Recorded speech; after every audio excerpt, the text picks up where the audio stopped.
Girls, आज का हमारा टॉपिक है शक्ति के रूप। इससे पहले हमने शक्ति बल में अंतर संबंध देखा था। उसके बाद हमने शक्ति और प्रभाव में अंतर और संबंध दोनों देखा था।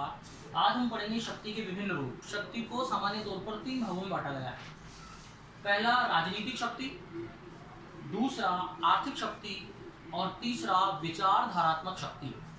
यहाँ पर अपन एक राज्य के दृष्टिकोण से देखेंगे, एक देश के दृष्टिकोण से देखेंगे कि देश के अंदर इन तीनों का रूप किस किस प्रकार से कहाँ में दिखाई देता है।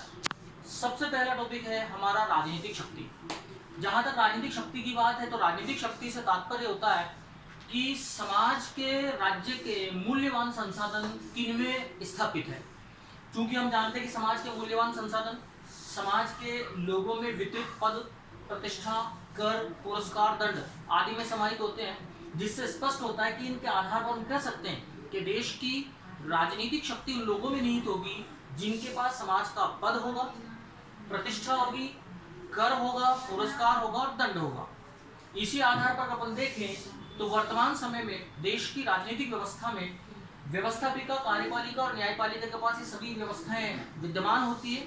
इस आधार पर अगर देखें तो राजनीतिक शक्ति इन्हीं सरकार के अंगों में निहित होती है, अर्थात व्यवस्थापिका, कार्यपालिका और न्यायपालिका में। इसके साथ साथ कुछ अन्य समूह भी होते हैं, कुछ अन्य अंग भी होते हैं, जिनमें अपन दबाव समूह, राजनीतिक दल और प्रभावशाली व्यक्ति, इनमें भी राजनीतिक शक्ति को देखते हैं। क्योंकि यहाँ पर इन सभी लोगों के पास सरकार को, राज्य को प्रभावित करते हुए अपनी बात को मनवाने का आधिपत्य होता है और इस आधार पर वह समाज के लोगों से इन सब बातों को मनवाने के लिए बाध्य कर सकते हैं। क्योंकि सरकार की मुख्य शक्तियां जो होती है, सरकार के जो मुख्य निर्णय लेने की क्षमता और आदेशों का पालन करने की शक्ति जो होती है, वो इन्हीं के इर्द गिर्द घूमती है, जिसे हम राजनीतिक शक्ति के नाम से जानते हैं।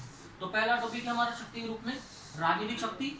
दूसरा हमारा आर्थिक शक्ति। आर्थिक शक्ति शब्द से स्पष्ट हो रहा है आर्थिक संसाधनों पर जिसका स्वामित्व होता है, धन संपदा पर जिसका स्वामित्व होता है। समाज में जिन लोगों के पास ये शक्ति होती है, स्वाभाविक रूप से वही आर्थिक शक्ति के स्रोत और केंद्र बिंदु होते हैं।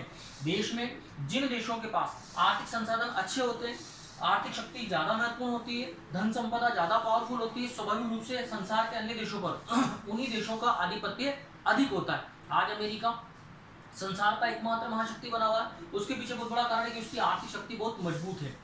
आज हम देखते हैं कि चाहे देश में लोकतंत्रात्मक व्यवस्थाएं हो, समाजवादी व्यवस्थाएं, उदारवादी व्यवस्थाएं हो, हमेशा उस वर्ग का आधिपत्य समाज के निर्णय लेने की क्षमता पर होता है जिन व्यक्तियों और वर्गों के पास आर्थिक संसाधन अधिक होते हैं। इस प्रकार स्पष्ट होता है कि शक्ति के दूसरे रूप में होती है आपकी आर्थिक शक्ति। ठीक है। तीसरा होता है आपका विचारधारात्मक शक्ति। अलग अलग देशों की विभिन्न विचारधाराएं जो होती है वह भी उस देश की राजनीति को प्रभावित करने का कार्य करती है और उन राज्यों की राजनीतिक व्यवस्था को अपने अनुसार चलाने का प्रयास करती है। आज हम देखें तो ब्रिटेन के अंदर उदारवाद को अपनाया जाता है। उदारवाद के द्वारा वहां पर निजीकरण को बढ़ावा दिया जाता है। उदारवाद के अंदर वहां उद्योग धंधों को बहुत ज्यादा महत्व दिया जाता है। निजी स्वतंत्रता को वहां बहुत ज्यादा अहमियत दी जाती है। इस आधार पर वहां की राजनीतिक व्यवस्था को संचालित करने वाली विचारधारा है उदारवाद। आज चीन और रूस की बात करें हम तो चीन और रूस के अंदर जो वहां की व्यवस्थाएं हैं वो साम्यवादी विचारधारा के इर्द गिर्द घूमती है और इस प्रकार हम समझ सकते हैं कि साम्यवादी दृष्टिकोण के आधार पर वहां की राजनीतिक व्यवस्थाओं का संचालन होता है। इसी प्रकार से समाजवाद, भारत की बात कर लें या थोड़ा संक्षेप में थोड़ा सा रूस में और ब्रिटेन में भी इस व्यवस्था को देखा जाता है। भारत की समाजवादी व्यवस्था के अंतर्गत हम देखते हैं कि समाज के सभी वर्गों के हितों को ध्यान में रखते हुए राजनीतिक व्यवस्थाओं का निर्माण किया जाता है, निर्णय लिया जाता है और निर्णयों को लागू किया जाता है। इस तरह से हम समझ सकते हैं कि शक्ति के 3 रूप होते हैं। पहला राजनीतिक शक्ति जो उस देश की राजनीतिक व्यवस्था में स्थापित होती है, जिन लोगों के पास, जिस वर्ग के पास, जिस व्यवस्थाओं के पास पद, प्रतिष्ठा, कर आदि होते हैं वही इसका प्रयोग करता है।